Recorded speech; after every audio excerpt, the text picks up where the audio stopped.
Okay, I'm with KRISTEN. And Hollingsworth. KRISTEN Hollingsworth. Okay. And how old are you? I'm 30.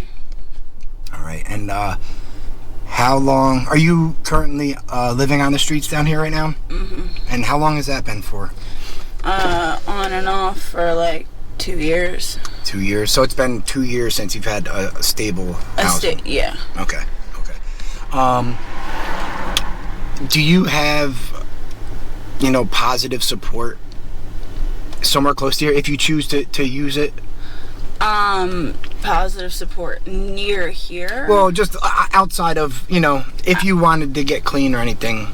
No, not at this point. I mean, I could join the methadone clinic, which I was, but I can't go to a rehab because of the shit that the stuff is doing to people's bodies. Yeah. They won't let you into a rehab. Wow. And then on top of that, I've been to the hospital 6 different times to try to get the wound fixed, to try to get a skin graft, and they won't do it. They told me that I have to prove that I'm clean first. And how the fuck am I supposed to prove that I'm clean? I'm coming to you for help so I can get clean. Right. So you're dealing with an open wound right now. That's the lady I interviewed 2 days ago was also dealing with that, and that's from the xylosine messing, like your body rejecting it pretty much, right? Yeah. And this is why you're seeing all the people losing their limbs. Yes. And I just interviewed a guy today. I haven't posted on my channel yet, but he's out. He was on the Clearfield. And he's just waiting to get his leg amputated. He said it's going to happen, next month or so.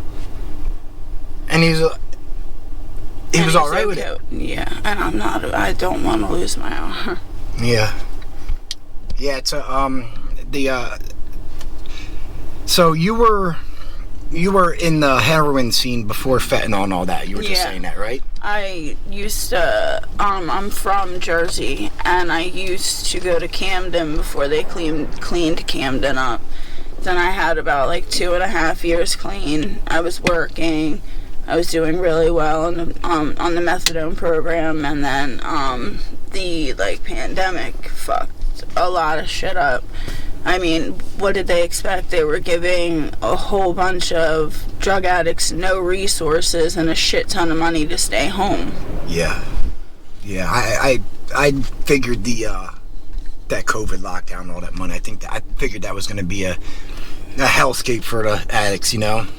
I figured that was going to be a lot of people were going to get fucked up in the game from that. Yeah, there's no resources, there was no meetings, there was nothing. You couldn't go anywhere, you couldn't call, and they couldn't figure out how to do FaceTimes because it was, I guess, against HIPAA law.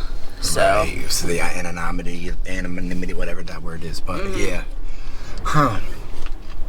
So when was the last time you tried to get clean? So it's been 2 years, is that what you're saying, since this run? I have been trying to get clean with the help of this arm. I've been in and out of the hospital, like I said, 5-6 times. I just got out of the hospital this morning, and they did nothing to help me.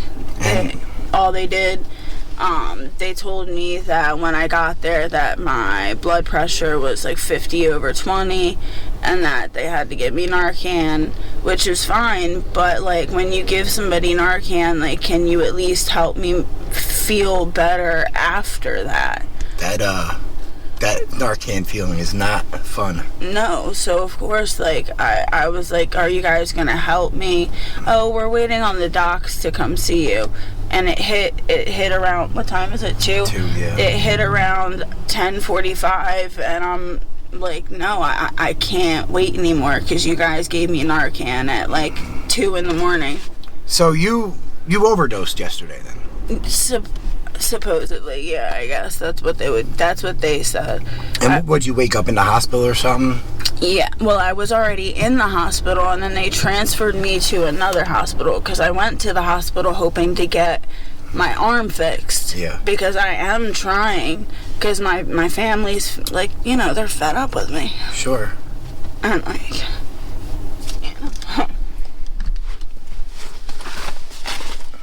there's a tip if you need that. and like, so I'm trying to do like whatever I need to do to get this arm fixed so I can go away to a rehab, because just getting my arm fixed is not gonna get me, it's not gonna make me stay clean. Sure. I have to work on whatever the fuck it is that keeps making me relapse. Yeah. And no rehab in America or even detox will touch you with an open wound right now. No. So you're out of luck until the open wound is fixed. Yep.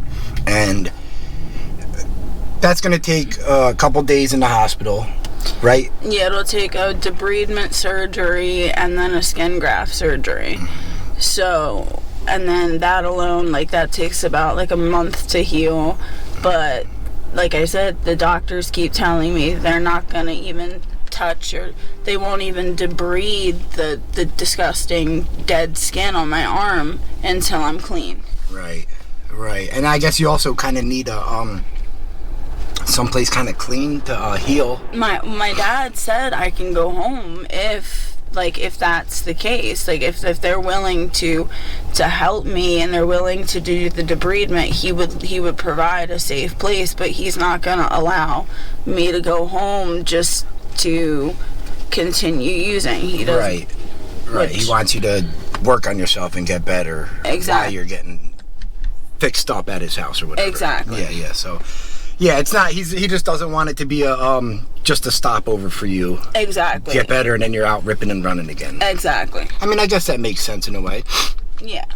I understand why. I mean, it's good that he's open to helping you, though, if you can get it done. I mean, it just seems it's so upsetting when I interview people, because there's so many steps and barriers you guys have to jump over. Yeah, to preventing us from actually like trying to get better. Like, so many people, and then their solution, cut the limb off and then we can go to rehab. I don't want to lose my limb. Who would want to lose their limb? Exactly.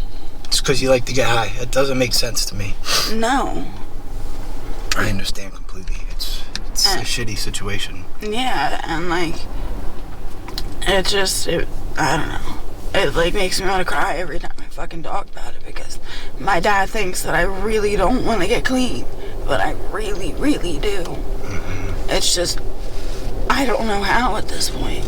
Especially when all these hospitals keep telling me like, oh no, sorry, we're not gonna, like every time I see the hand surgery team, and mind you, I've been to 5 hospitals now, because I kept going to Cooper in Camden, and I had been back there 5 times. They kept telling me no, because I wasn't clean. Then I just tried Temple. Then they sent me to the other Temple. Then they sent me to Jefferson. And all of them, none of them would touch it. Wow.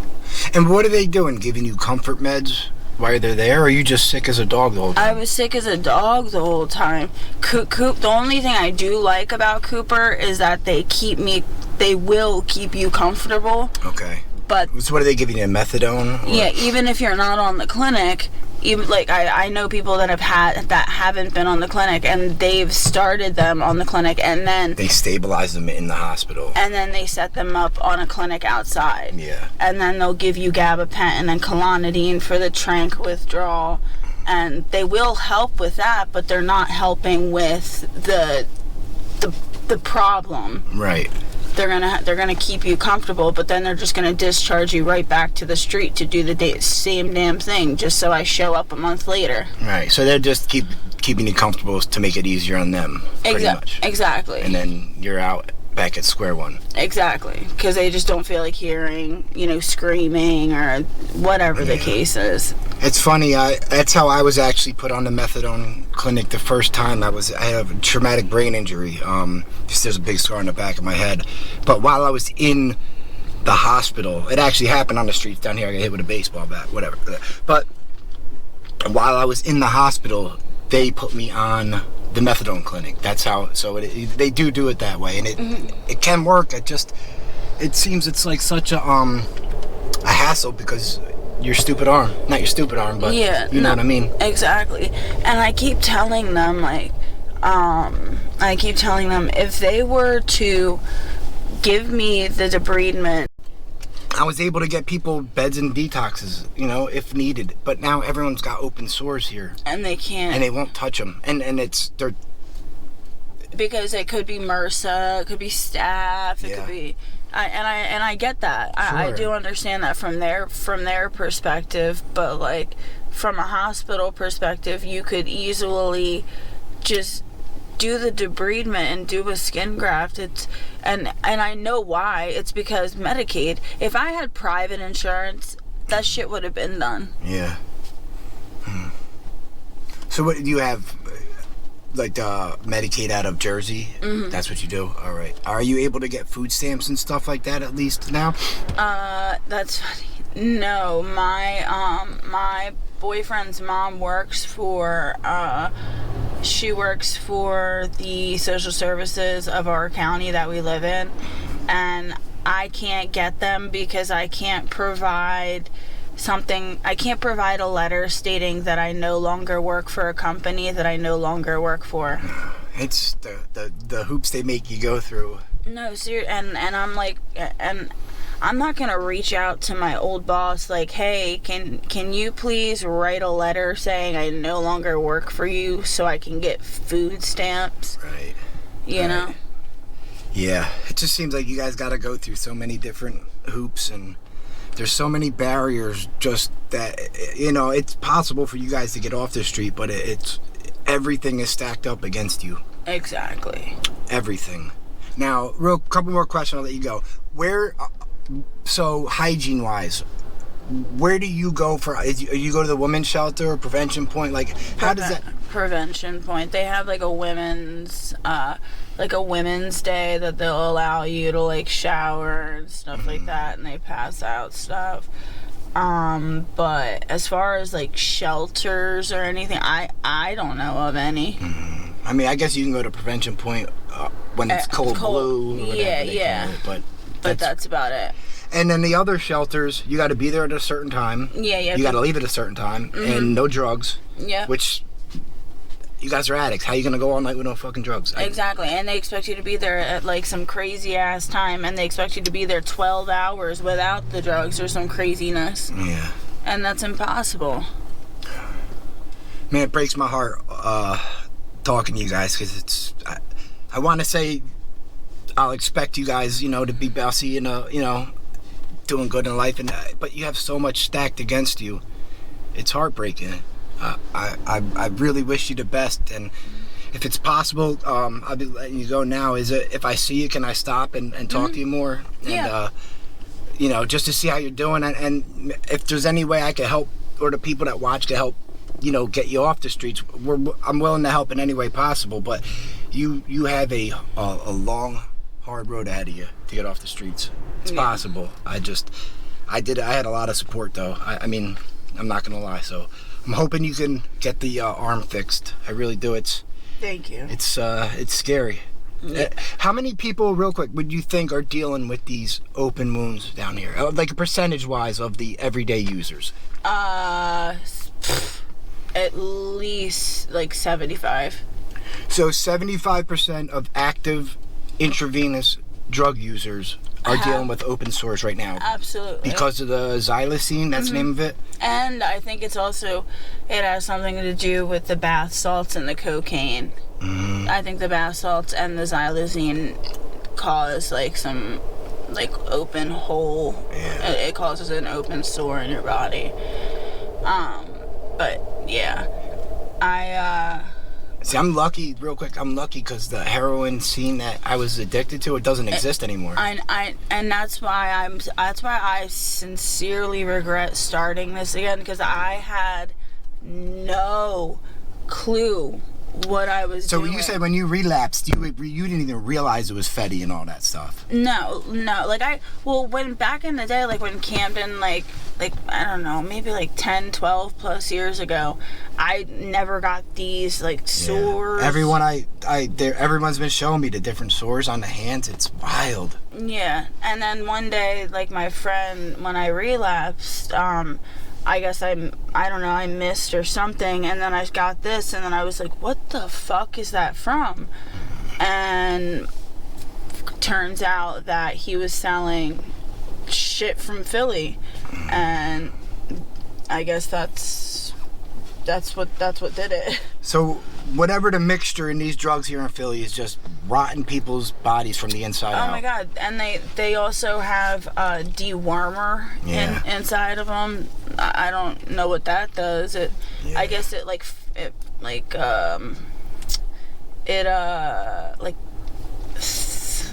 I don't know, like when you press a hand, like a meat with a hammer. Oh, like tenderizes the meat. Oh, okay. That's what. Yeah. Man, you guys are just like you guys are just an experiment, pretty much. No, seriously. All right, I can tell you're sick. I want to let you go now to get better. I really appreciate you taking the time to do this. I will. What was your name? Jeff. Nice to meet you. Nice to meet you too. I will talk to you soon. All right.